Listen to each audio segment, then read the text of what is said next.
Nah, pada bagian ini kita akan melihat bagaimana kita dapat menjumlahkan dua buah matriks ya. Nah, untuk itu kita buat fungsi namanya addMath ya. Kita buat fungsi namanya addMath.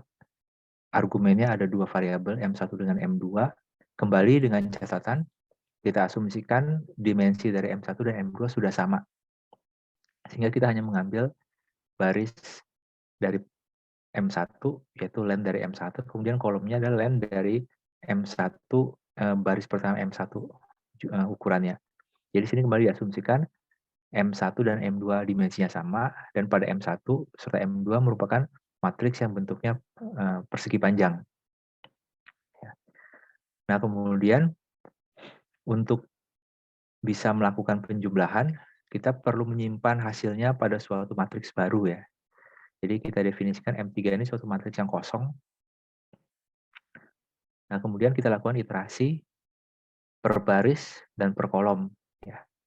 Nah, untuk bisa menyimpan sesuatu di matriks M3 yang masih kosong ini, kita definisikan dulu suatu list ya, suatu list yang kosong.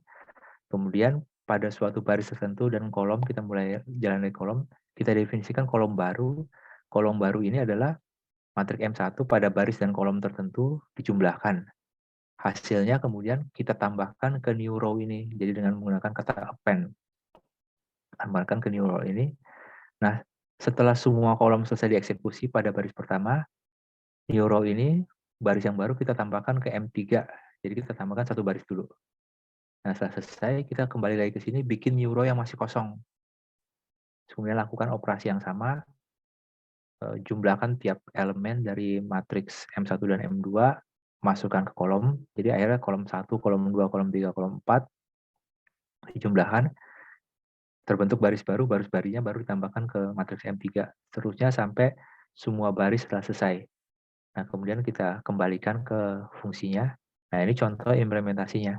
Jadi, kita definisikan M1 adalah 1, 2, 3, 4, 5, 6. Jadi ada dua baris.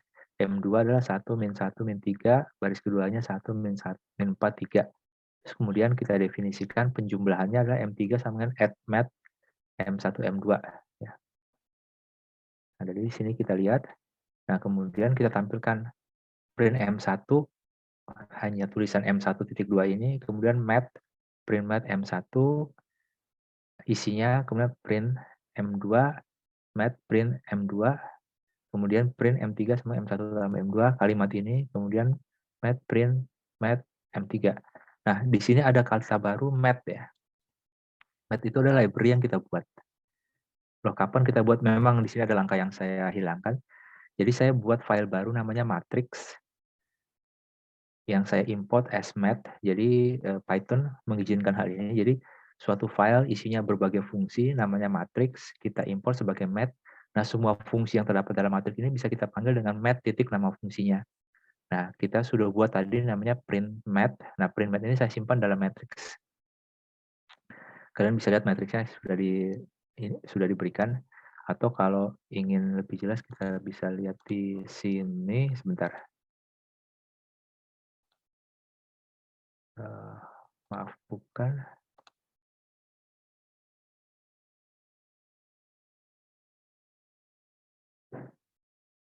Oh, ini.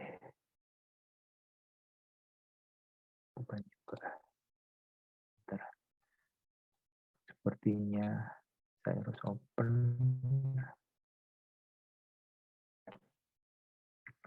Nah, ini isinya tadi matriks PY. Jadi ada print math tadi sudah kita salin ke sini. Jadi kita salin ke sini.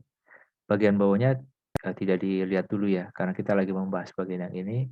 Jadi nanti semua fungsi yang kita buat kita simpan di sini sehingga bisa kita panggil. Baik, saya tutup dulu. Nah, sekarang kita tampilkan M1, tampilkan M2, terus tampilkan M3. Jadi kita jalankan.